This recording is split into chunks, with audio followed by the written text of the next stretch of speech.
Welcome to Fareclock, where we automate timekeeping and control attendance. Hi, I'm Shine, and in this tutorial, I'll guide you through setting up scheduling in Fareclock. Let us start by opening your organization's console dashboard.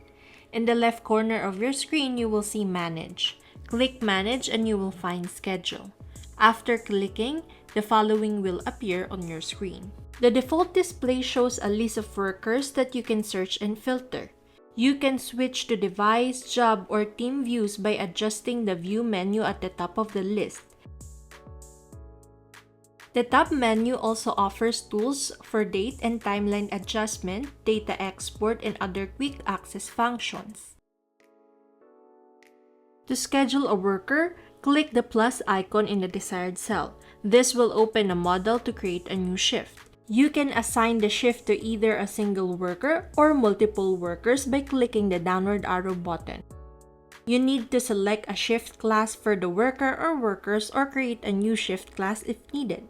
You can also make the shift recurring by checking the box next to shift is repeating. You have the option to select the job for this worker or these workers.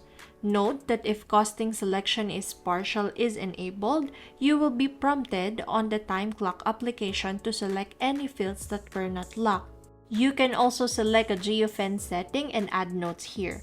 After configuring everything you need, select Save to confirm and add the shift to the schedule. Thank you for watching this tutorial on setting up scheduling in Fareclock. For more guides and tips, be sure to visit our help center at support.fareclock.com.